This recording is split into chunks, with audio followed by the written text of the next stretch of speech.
Welcome to the Men on Purpose podcast, featuring dynamic conversations with emerging and established visionary men on purpose.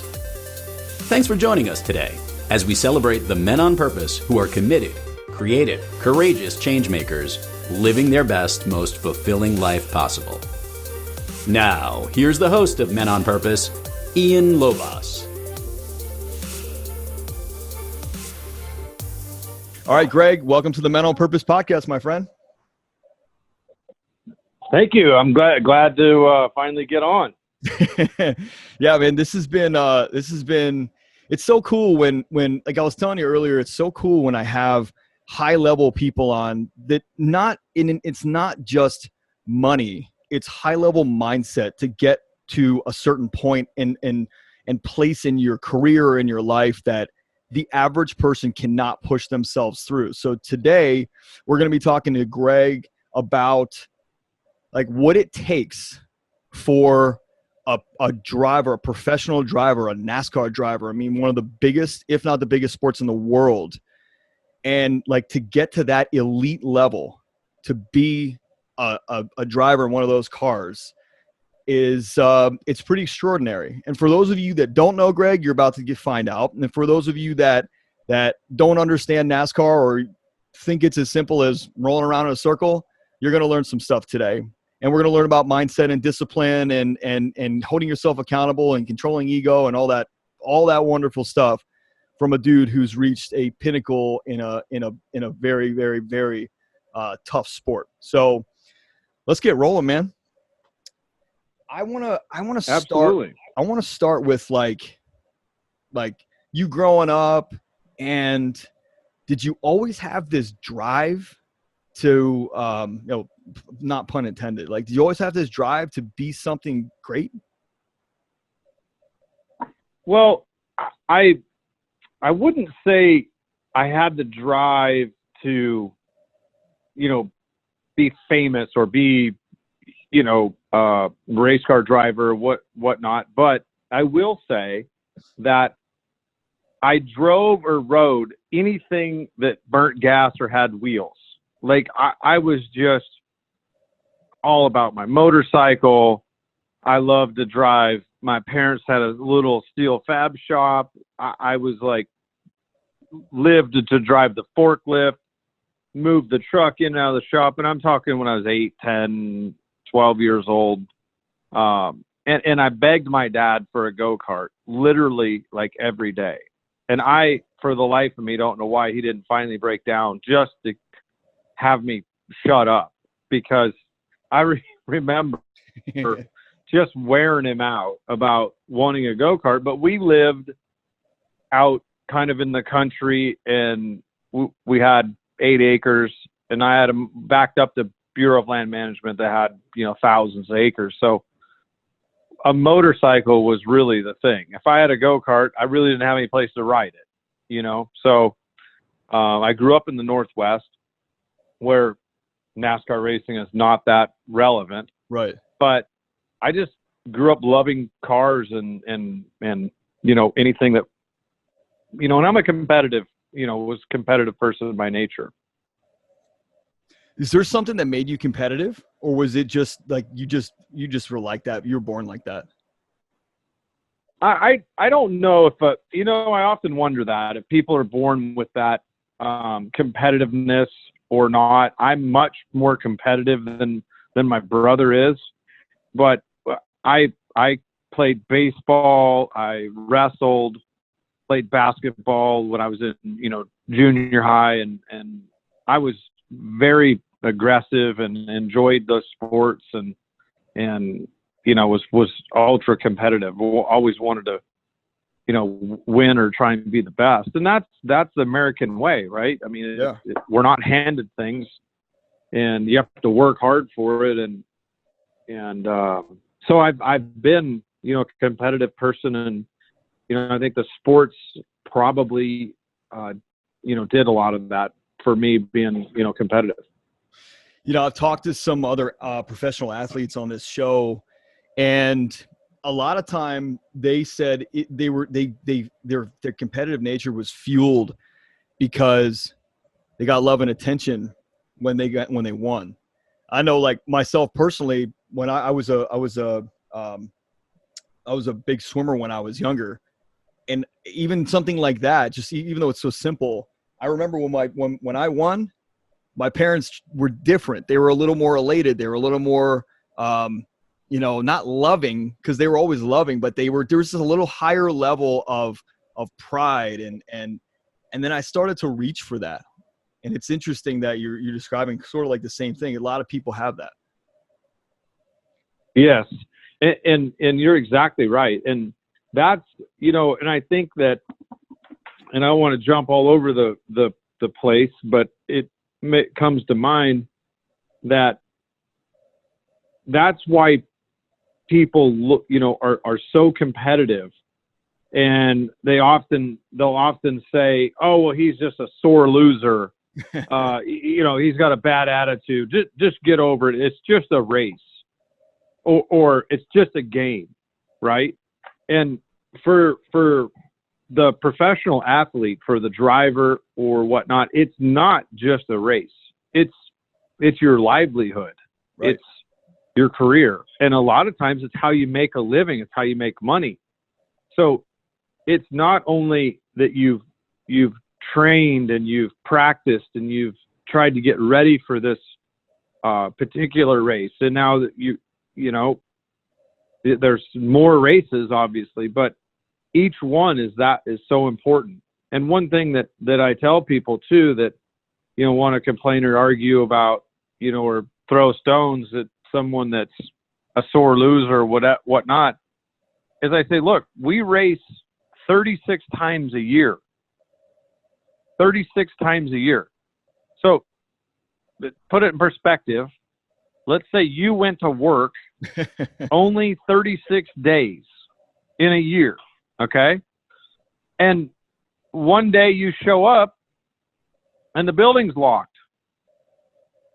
Well, that's a significant, but you train at home, or you do whatever you do to get ready for that.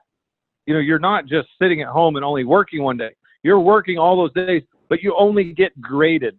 That's a better way to put it. Yeah, you only get graded on your job on that day. And potentially that day, a guy took you out, you wrecked, blew a tire, engine blew up. I mean, anything can happen. And by the way, it can happen 2 weeks in a row or 3 or worse. Yeah. And it's like, so it can compound very quickly.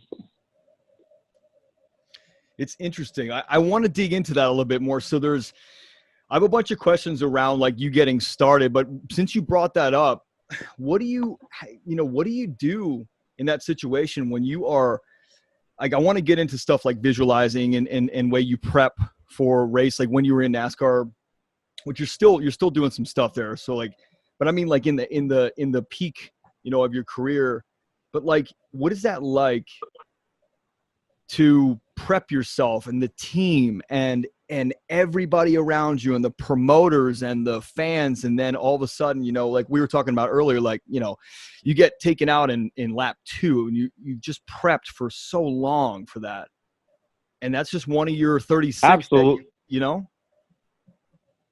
Yeah, absolutely. And it is a tremendous amount of work for a lot of people that don't know, the NASCAR schedule. Obviously, they think, oh, they race on Sundays, and we practice, and we have appearances, and we have team meetings, and we have a post meeting and a pre-meeting. You're at the shop. You have to fit the seat in all the cars. All the cars basically are brand new every race. Wow. We can't take a chance for one thing to go wrong. So that we prep and the transmission, the rear end, the axles, the brakes, the wheel bearings, the engine, radiators are pressure tested. I mean, every single item on that car is brand new. Every single race.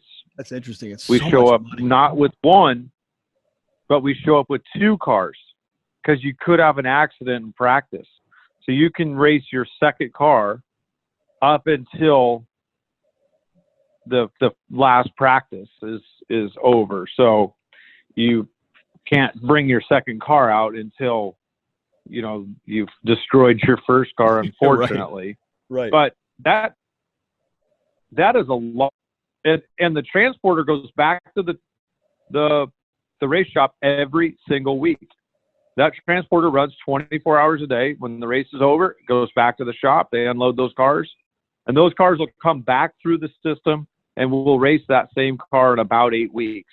So each team has about 10 cars. Yeah. And it is a tremendous amount of work. Not only for the driver, the team, the crew. A lot of times we don't get home till after midnight on most of the races. So it's an intense schedule, a very intense schedule. How do you handle that pressure? And I want to go back to how you started in racing, because there's some mindset stuff I want to talk about really while we're on this. How do you handle that pressure of being everything leads up to all the stuff behind the scenes, from the marketing people in the office and people running the money and the owners and all the sponsors? Like, it goes down to you in that car on race day. How do you handle the pressure when you're sitting in that car and there's all those other guys around you that are looking to win too? And this is one of 36. You got to make something happen. There's so many people counting on you. How do you handle that?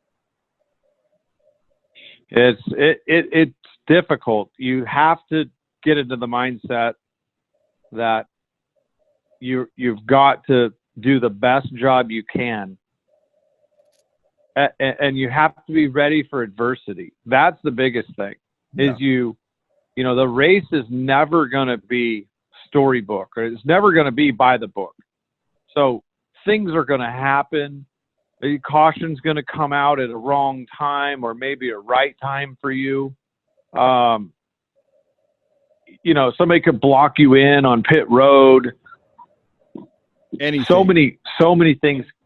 Anything can happen. Anything can happen. So when you get in there and get buckled in for the 5-hour ride, you have to be ready for anything that the sport gives you. And by the way, it's 150 degrees in there. Right. And we lose about 9 pounds in a race. And when you get out, you are mentally, physically exhausted beyond belief. It takes such a toll on your body, and just your ears ring for a day and a half. You're dehydrated for a day and a half. It is very intense inside the car. A lot of people don't really realize that, how hot it is, and how your heart rate and how many calories you burn in the 4 hours is pretty amazing. Well, that's insane. 9 pounds. I mean, this is a dumb question. I've never talked to anybody that drives NASCAR. So I'm going to ask you, what do you do like to relieve yourself? And what do you do to fuel yourself inside that car? So it's funny. A lot of people ask that question. They're like, man, you're in there for 4 hours. Right. So basically you're already soaked head to toe. So if you time it right, you drink water. So in a sport like that, you have to get hydrated like the 2 days before the event. Right. And then I stopped drinking water basically the day leading up to the race. So drink, not as much as I normally would. And, usually if you go, right after the anthem, you see or right before the anthem or right after, you see all the drivers run into the Porta-John.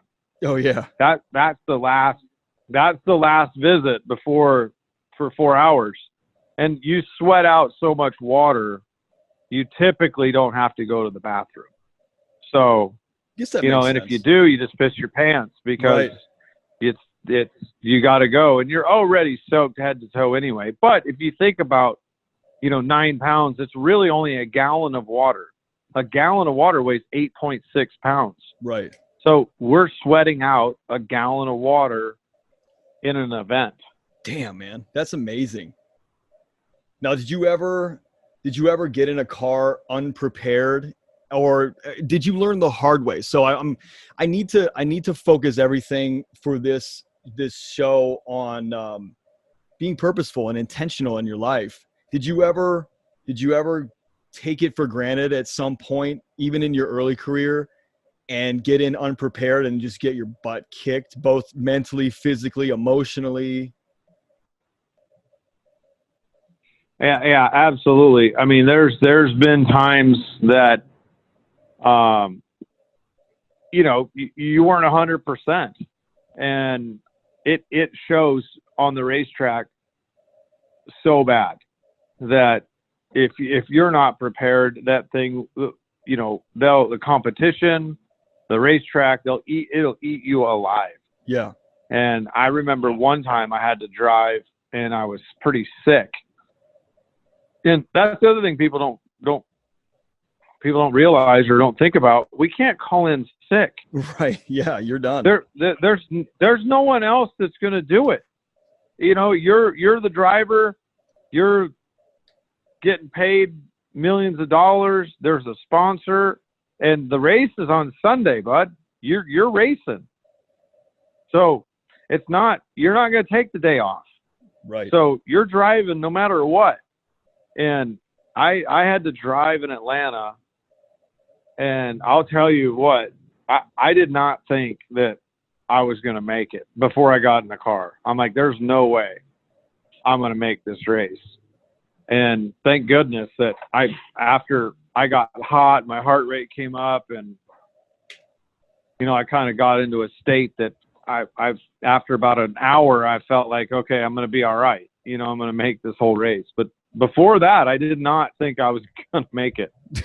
So there's times that I've been unprepared. There's times I've been sick, and I've just been able to, trudge forward and learn from that experience, and then be better prepared next time. So in terms of your prep, I mean, even in your, like, I want to take you back for a second, if you're cool with that, to the early on. So like, how did you start racing, and what did that look like? How old were you? And then how did it get to become something that was very serious for you? And you knew that you were going to take this thing to a certain point, maybe not to NASCAR, but to a certain point, higher level than the guys who were just kind of racing because they liked it, or they wanted to just do something on the weekends with their kid. Like, you know what I mean? Yeah, absolutely. So I started out racing. So if I go way back, my dad grew up Southern California car guy, loved cars, had this flat bottom boat with the 427 Ford side oiler in it. Nice. So we moved to Washington, and I'm sitting on the side of the boat helping my dad work on the engine, taking the valve cover off. So my father, got me interested in cars at a very young age. And so I started working. They had a small steel fab business across the street, about 4 blocks away, was this automotive machine shop that my dad was friends with the guy. Well, I worked there and tore apart engines and did all kinds of stuff. Well, he had oval track cars. And I was into, I think I was getting ready to put my first car together. My brother's 2 years older than me, and he had bought a, early Nova with a small block Chevy in it. And, there were street races down at Alcoa on Friday and Saturday night. And I was all hook, line, and sinker, all about cars. Yeah. And so one evening, my dad was like, hey, do you want to go to Portland Speedway and watch the oval track, watch the cars race? And I'm like, sure, I'd love to. So we went to Portland Speedway on a Friday night. They raced every Friday night, local short track. They have a 1/4 mile and a 1/2 mile paved. And that was it for me. I'm sitting there looking through the chain link fence, watching the bomber cars run, watch the street stocks run, watch the limited sportsmen, watch the late model sportsman cars run. And when we left there, we never stopped talking about it till we bought a street stock car to put a roll cage in. Nice. I mean, I was like all about it. And I had a lot of success early on and learned a lot about it. And I actually went and ran a few tour races, Northwest tour races. We rented the guy's car that I worked for. So that's how I got started. And then I loved it so much that I started a business when I was like 18. I was working for my parents and doing steel fab work and whatnot. So actually, if I go back, I built a street stock car. We built this car, went tour racing. Then I came back. We couldn't afford that. So I built another street stock car on my own. And I showed up at the racetrack on Friday night about mid-season, qualified in the trophy dash, won the trophy dash. And people are like, who is this guy? Who's this kid? Right. Who never heard of him before. So people come over, start looking at my car, and it's like I'm meticulous about the way I fabricate and the way I build stuff. And people are like, who built this car? And I'm like, I did. They're like, what? I'm like, yeah, I built it. Who did the roll cage? I said, I built the roll cage. And about 5 people asked me if I would build them a roll cage or build them a car. And, you know, I've always had that entrepreneurial spirit like my parents instilled in me. And so right away I was like, look, this is something I love to do. I love to weld and fabricate. And if I could work on race cars or build roll cages, if somebody can pay me enough money to do it, and that can be my job, I'm going to be the happiest guy in the world. Yeah. And so that's what I started doing. I all my eggs in one basket. I bought $10,000 worth of parts from one of the large suppliers, Coleman Machine, that sells all the track supplies. And I started building roll cages and selling parts and racing myself. That's what I started doing when I was 19. I love that. And then it just progressed and progressed and progressed. And then you just, that fire that burned inside of you, you just couldn't let it go. Like it just kept getting bigger and you needed more and more, right? Yeah. I just wanted to be the best. I wanted to have the best cars. I wanted to have the best, I wanted to build the best stuff. I wanted to, you know, race on Friday night and win race at customers. And then there was a customer and owner that had a falling out, or a driver. And so then I drove that guy's car. I got in his car and went and we won 2 or 3 races, 4 races. The next season we got serious about it and ran both racetracks, one in Portland and one in Tri-Cities, which was about 4 hours away. And we ended up winning the championship at both racetracks that season. That's awesome. And, you know, just kind of kept progressing from there. Then the Tucson Winter Heat Series came around, which is during the winter, they ran 3 races in Tucson, Arizona, the only place that you can race in the wintertime. Right. And that's where Dale Earnhardt hired Ron Hornaday from. And so I went down there and ran that. I saved up my money. I couldn't make it the first year. The next year we went and I won that 3-race series. It's just 3 races and some mini series. I won that. I won 2 of them and finished 4th. So I had 2 wins and a 4th. And it was televised. Was that strategic for you? Were you thinking like, this is my, you know, this is like the college scouts are there basically, or the big league scouts are going to be there. I got to make this thing happen. Yes, that was part of it. And to get, you're exactly right. To get on that big stage, right? It's televised. And that's where I met Benny Parsons and Bob Jenkins that did the TV. They did the ESPN2 commentary. And so I ran that series 2 years in a row, became pretty good friends with Benny Parsons. And I said, hey, how can I get an opportunity in the truck series? Because the truck series was kind of starting out. Yeah, it was new, yeah. And he really liked me. You know, he knew that I built all my own cars. He knew I was 22 years old, and I came to Tucson, Arizona with my dually truck and trailer, and like 13 of the cars out of 70 cars that tried to make the race, 13 of those cars I built.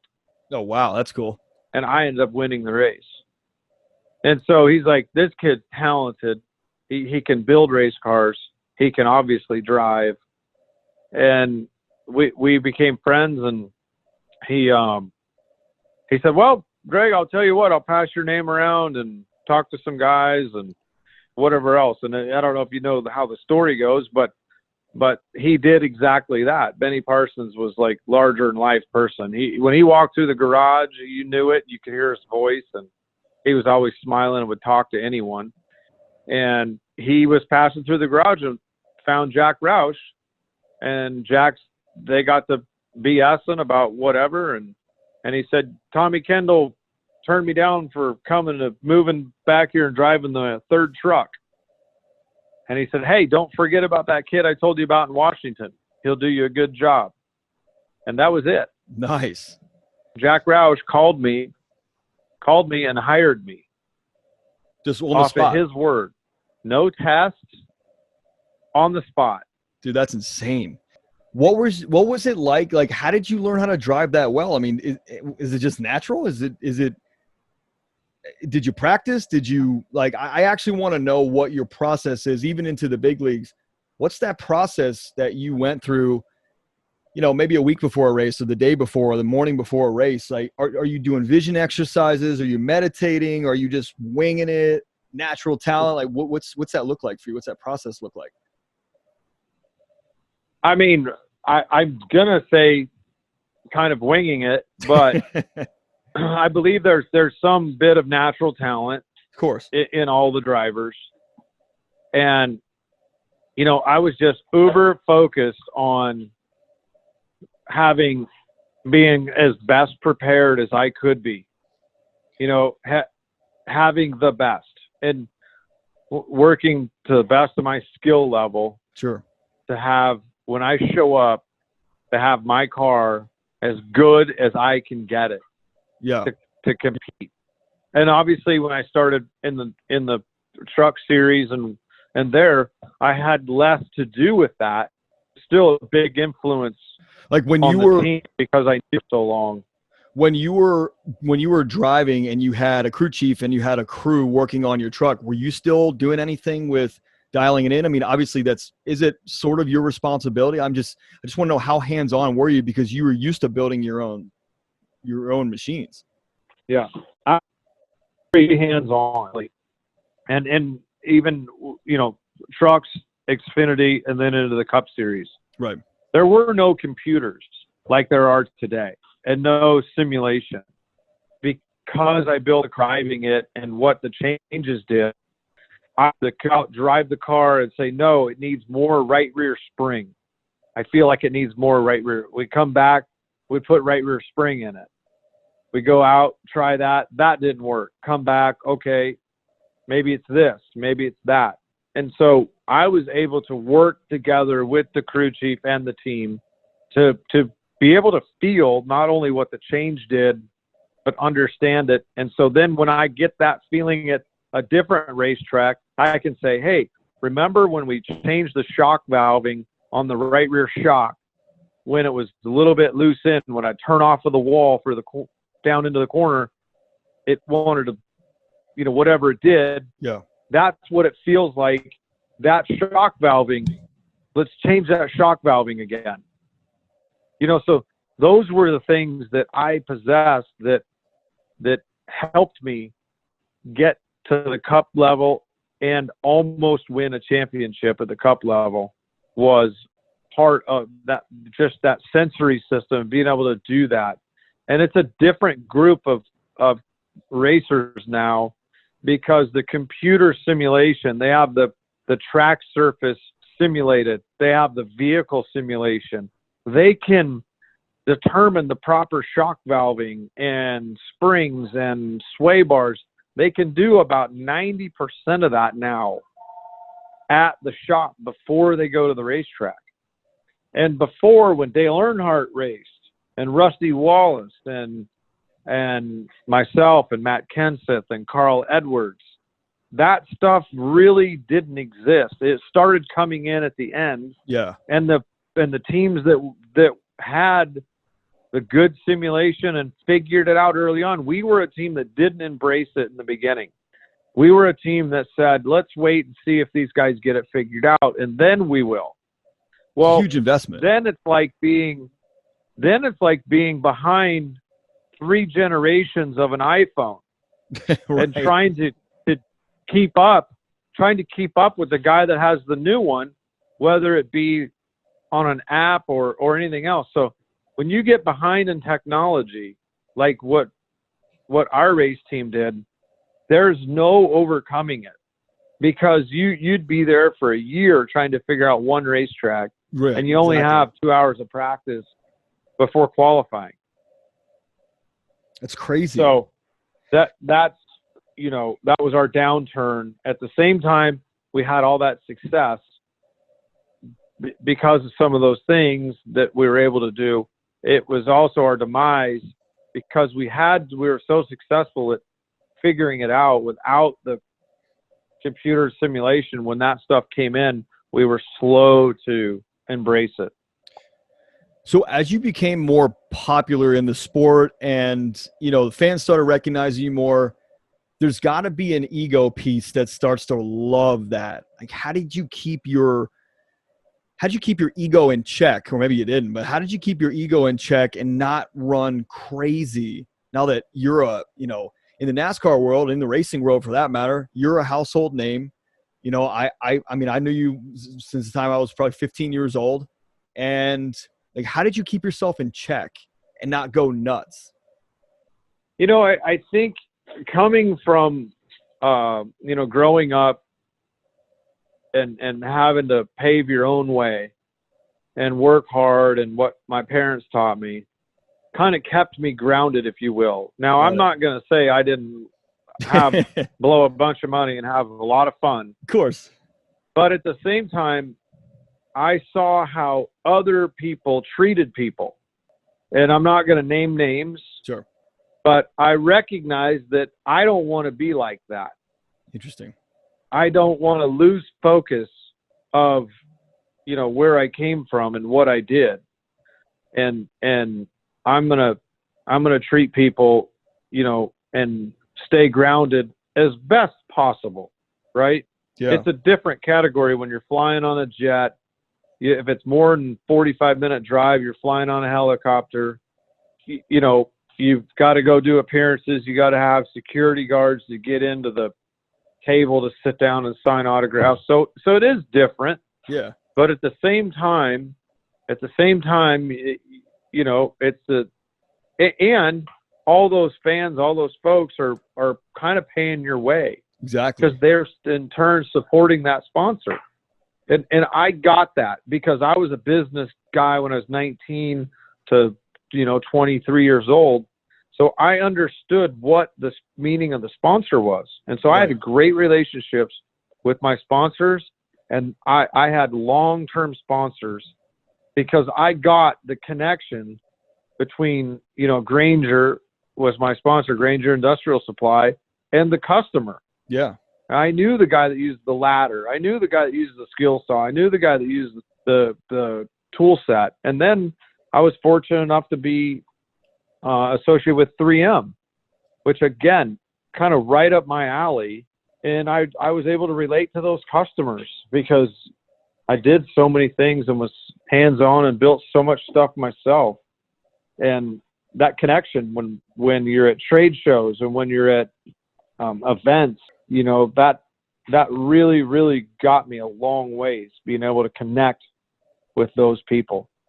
So staying authentic and really knowing yourself was it sounds like to me was a huge piece for you staying somewhat grounded and saying, I think we all in some sort of success that we find, we'll let ourselves go a little bit just to test the rope and to see what it'll hold. But it sounds like you you knew what was important and you had your priorities in line.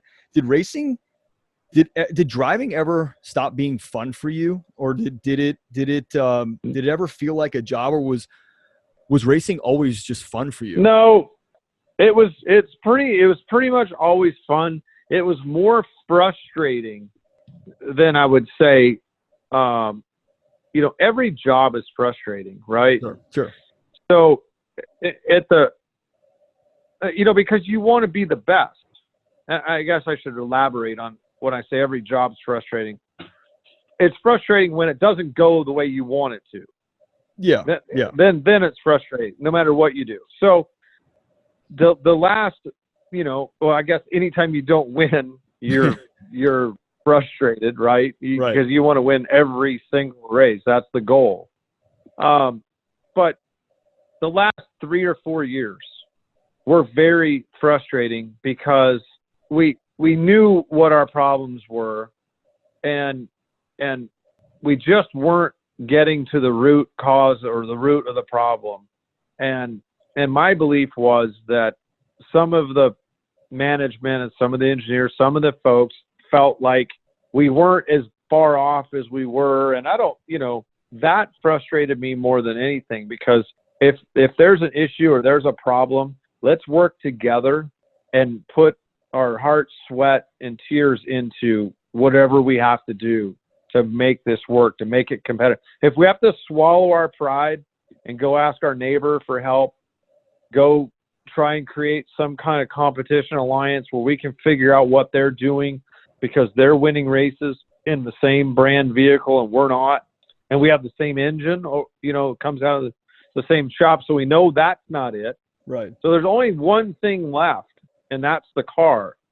And so I got very, very frustrated, but I was a loyal person, and I did not jump ship like my teammates did and go drive better equipment and have, some more success. I stayed the course, and, looking back, wish that maybe I'd have made a change before the end of my career and went and drove other, because I had opportunities all the time. Right. I was so blessed to have other teams, offer me positions. And I just got to the point where I wasn't having fun, and because I knew showing up to the race, I knew we weren't going to win. And I'm not going to drive that. I said early on, I said, I'm not going to drive anymore when I know my stuff, and I figured it would be me, not the vehicle. When I know I have no chance at winning, I'm gonna step away, because I'm not here just for a paycheck. Right. I'm not here just for the glamour and the glory. I'm here to win races and be competitive, and you're not going to win every one. Of course. And guys go 2-3 years without winning. But we got to the point the last 3 years, realistically, we had no chance at winning races except for restrictor plate, where that's sort of a crapshoot. We just weren't, unless we won a fuel mileage race or something like that. We just fell behind where we weren't competitive enough to win. Would you say that's one of your biggest regrets, or like, I want to know what one of your biggest failures were and how you overcame it. And if it was that, like, was that something that you still regret to this day, or did you get clear of it? No, I think that's it. I certainly don't want to talk bad about the guy that gave me the opportunity and I had the career I had. But in sports, a lot of guys trade teams throughout their career, at least at some point, once or sometimes twice, and maybe even go back. And I just, it was comfortable. I knew everybody. And I feel like I failed myself by not taking the risk, getting out there, because I do take risks in business all the time. Yeah. I am a risk-taking person. because I feel like that's the only way that you can to get ahead. Of course, is to take risks, and I just didn't. When it came to my career and my job and fans, I just stayed the course, and that's one regret I have. I wish I'd have went and drove when I had the opportunity to go drive for Gibbs, or when I had the opportunity to go drive for Childress, or those other teams that were making those offers and opportunities. It's interesting stuff. What about your I kind of talked about it earlier, your rituals. Do you have something that you do to continue? I mean, obviously you're not racing at the capacity you used to. Do you have something that you do on a daily basis to continue your self or personal development? Like, are you reading books? Are you listening to, besides my podcast, are you listening to other podcasts? Are you going to events? I mean, how do you grow yourself to make sure that Greg Biffle is the best version of himself every single day? Well, so I think it's, it comes back to my parents. I watched my parents work very hard, and I tried when I first retired to kind of kick back a little bit, spend some time on my boat, work, mess around on the lake and have fun with your friends and do all that. And that lasted for a little while, but then it was like, it's time to get back to work. Yeah. And my problem is I work so much. I work too hard, and I recognize it, but I enjoy it. It's what drives me is being successful. And I have a few businesses that I work at. One is a mining company. I have a River Rock mine in Virginia, and I want the operation to run like a Swiss watch. Yeah. So I'm flawless. putting in a different crusher. I'm putting in different hopper. I'm doing this. I'm doing that. I'm doing all this stuff. And I'm also heavy in the off-road. Always have been, the side-by-side or UTVs, whatever people are used to calling them, Polaris Razors. So I've been building those for about 10 years now. And we build some really, really trick Razors. We have this engine swap kit that's available. We've sent probably 8 cars to Dubai. Nice. We run the Sand Outlaws series. We race 6 races per year, but we build a lot of recreational dune type cars for customers. And they're high end. They're a work of art. They're beautiful cars, and I really enjoy doing that. So I'll be in my shop tinkering, building stuff on the CNC machine, trying to figure out a better mousetrap. Yeah. Now, how do you balance? That's my outlet. That's my, I keep telling myself that once I get this done and once I get that done and once this runs perfect, dangerous, then I'm going to step back a little bit. And, a year goes by, then another year goes by, and another year goes by, but I'm not happy. I'm not happy just sitting around. And I was when I was racing. When I was racing, I could enjoy going on a fishing trip or go do this or go do that. And now it's like when I do those things, I feel like I'm, because I have business that's not finished yet. Right. And it's like you're going off and enjoying stuff and you have some unfinished business. But I will tell you, been after this COVID thing, been cooped up for all this time. I went and raced at Sand Mountain, Utah, and we had a great event. We won. Been building this car. I worked in this car till 3:30 in the morning, probably 3 nights in a row, trying to get it done and ready, and then the trailer. And to go out there and win with this new car, and my customer finished second. I'm so looking forward to the next race on July 25th in Oregon. I just can't wait. It's all I think about. And so I love that. I'm working really hard now, trying to get caught up on all the stuff I have going so that when I go to Oregon, I can enjoy it. Do you ever have self-doubt or insecurity that creeps up in you? And how do you handle that? Because remember, the people that listen to, it's a lot of women that listen to this show as well, even though it's a men's development and transformation show. Like, how do you handle that? I mean, you have to. You're human. You have doubt and insecurity that creep up. What do you do to combat that? I do, because I'm I just have a high school education, right? And so I don't have a business school, but I've run a couple businesses, and own some commercial real estate, and I question myself sometimes whether I'm making the right decision or not. Sure. And I'll not make a decision, and I'll pay attention and watch, and I'll say, should I have done that or shouldn't I have done that? And it turns out my gut was right. I should have done that.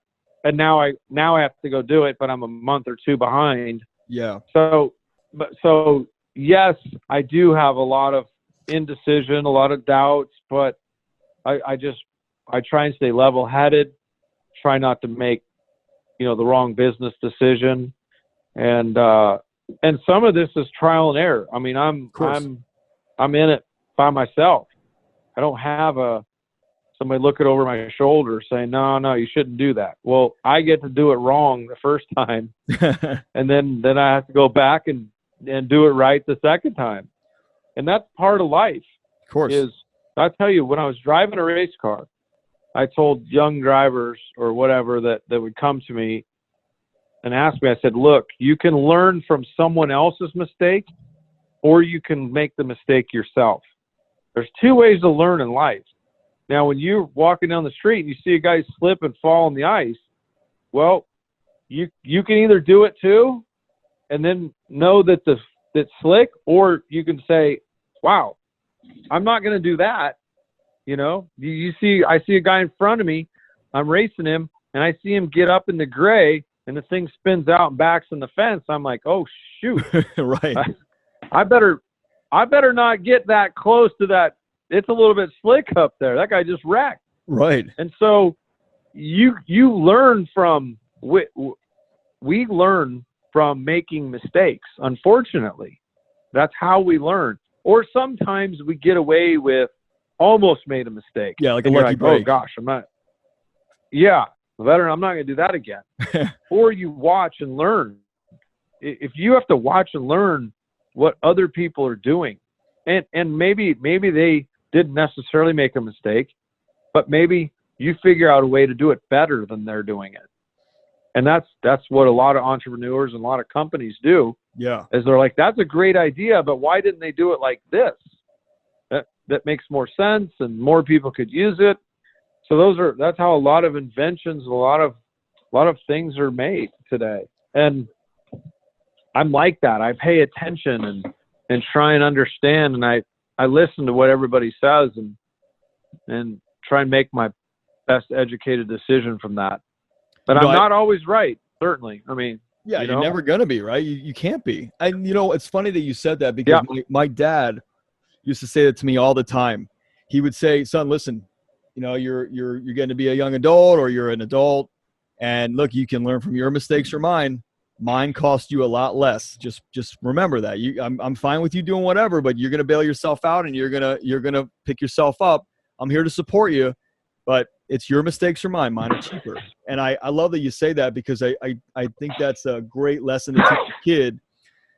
It's a great lesson to teach a kid, because it allows them to not worry or be fearful as much of a mistake. I remember my dad, we had a Z06, 2006, when the C6 first came out, and I said, I'm going to go to the beach in the Corvette. My dad said, cool, just be careful. There's a lot of cops out there. Your mistakes are mine. Mine are cheaper. I pull out of the driveway, and no joke, and 100 feet down the road, of course, I cracked open the throttle in this car.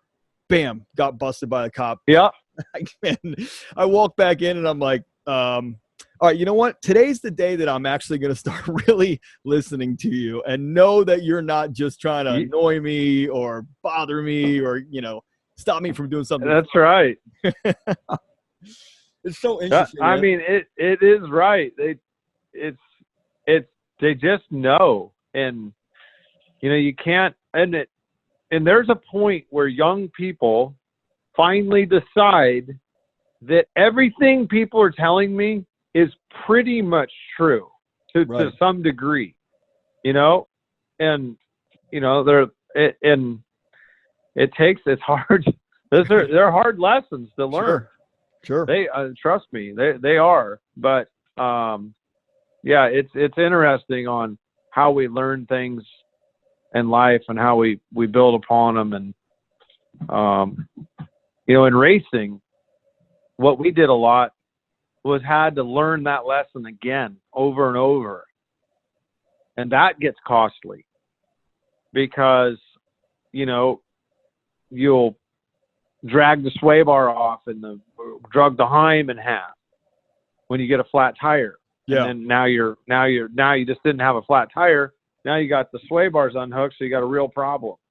And then we fix it. We put a rub bar on it, and we're changing sway bar arms. We're doing stuff. 2 years later, we get a flat tire, drags the Heim in half, and we're all standing there looking at each other like, "How did that happen?" It took us. Basically, it takes you out of the race instead of getting a flat, put a new tire on, and go again. We're like, "Didn't we do this 3 years ago?" So that's so funny, man. We gotta So learning that mistake from your mistakes, but learning twice. Do you ever? So we got to wrap up here. Like, I've got like 2 more questions. One is, how do you keep track of the mistakes you make? Do you journal anything? Do you write stuff down, or you just have a mental note that says, "Okay, check, won't do that again"? And then the last question is, I want to know what kind of toys you have. Well, I don't know how much time we have left for the end. I got like 5 minutes. Because that can take a while. You know what?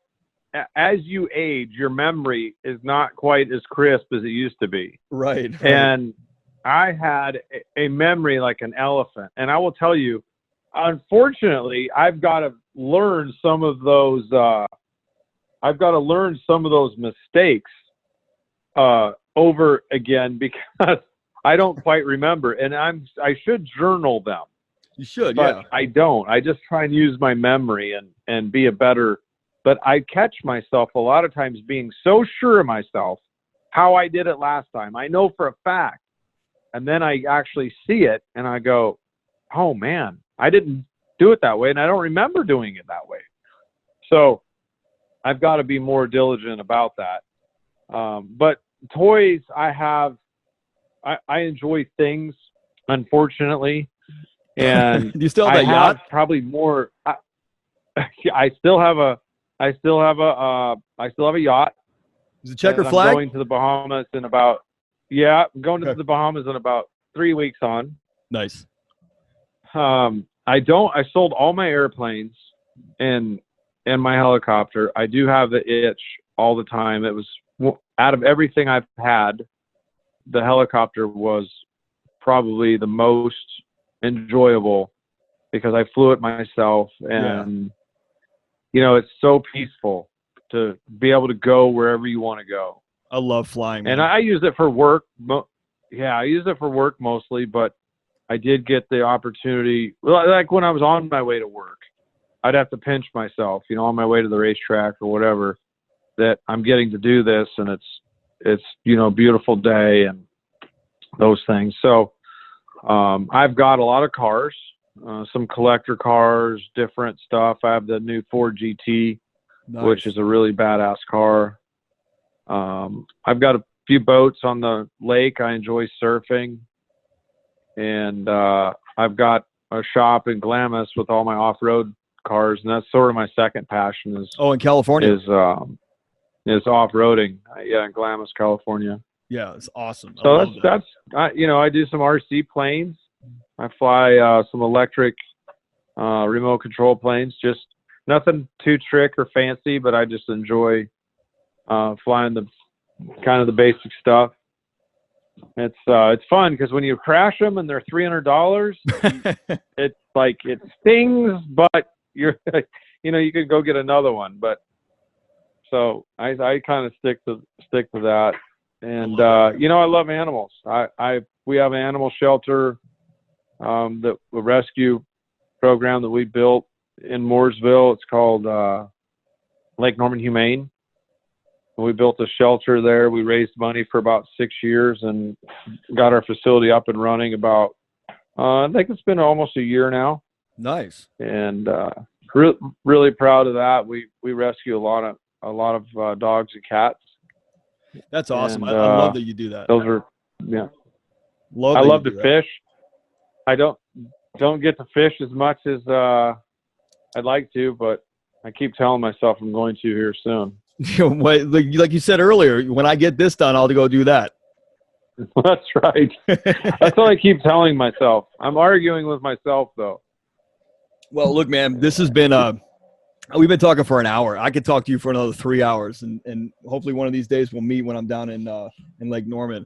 But man, this has been a real absolutely pleasure.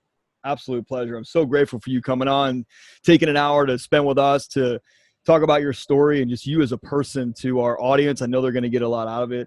So, Greg, it's a pleasure, man. Now, for everybody, listening, where can they find out more stuff about you? And I know you got the Sand Outlaw Series coming up on July 25th in Winchester Bay, Oregon. Where can they find out more about you? Is it Instagram? Is it website? Yeah, so Instagram and Twitter, Biffle. I do a lot of stuff on social media, and you can follow the Sand Outlaw Series and Pace Off Road is our little off-road business that we do all the side-by-side. So if you Google or YouTube Pace Off Road, there's in the Sand Outlaw Series, there's a lot of stuff on there from our off-roading and UTV racing. And you'll see the Lemons, races and that kind of stuff there as well. Well, look, man, this has been an absolute pleasure. I'm so grateful for you coming on. I know the fans are your fans, and then the listeners of this show. I know everybody's going to just love this interview. So, dude, thanks so much for being on here, Greg Biffle. Been an absolute pleasure. Absolutely, thank you. Appreciate it. My pleasure, man. And for everybody who's listening, thank you so much for tuning in and downloading and rating and reviewing the podcast. And if you want to find out more about Greg, we're going to have everything up to find Greg, all his social stuff. It'll be in the show notes, and it'll be on menonpurposepodcast.com. As always, thanks for listening, and you got a choice. Choose to be on purpose. We'll see you on the next one. Thanks again for listening to the Men on Purpose podcast, where our mission is to educate, elevate, and activate every man to truly live their best, most fulfilling life possible. To find out more about the podcast, our guests, or becoming a man on purpose, visit menonpurposepodcast.com and choose your most purposeful path forward.